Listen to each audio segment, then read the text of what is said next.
Luke chapter 12, verse 20. But God said to him, Fool, this night your soul is required of you, and the things you have prepared, whose will they be? You fool, I want your soul. Tonight I will take you away. Then who will take your riches? Who will take all your belongings?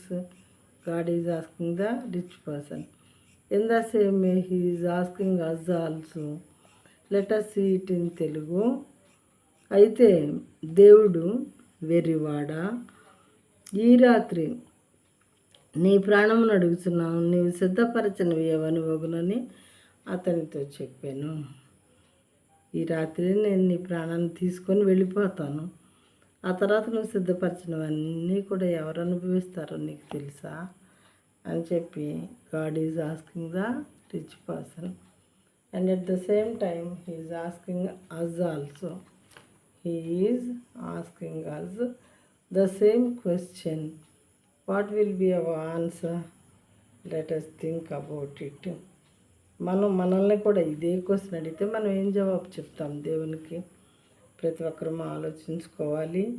అయితే ప్రియమైన వాళ్ళరా, ఈ లోకంలో ఉన్నటువంటి ధనము కన్నా మన ప్రాణము, పరలోక రాజ్యాన్ని సంపాదించుకోవడం అనేవి ముఖ్యమైనవి.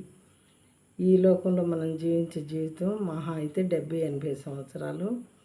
ఆ తర్వాత పరలోకము లేదా స్వర్గంలో గడపవలసినది యుగ యుగములు. కనుక ఈ విషయాన్ని గుర్తించినటువంటి మనము ఏం చేయాలంటే, మన కంఠంలో ప్రాణం ఉండగానే దేవుని తెలుసుకొని మన జీవితాన్ని పరిశుద్ధపరచుకొని పరలోక రాజ్యానికి అర్హతను సంపాదించుకోవాలి. లేకపోతే టోటల్గా నష్టపోయి నరకం పాలయ్యే వాళ్ళంగా ఉంటాము.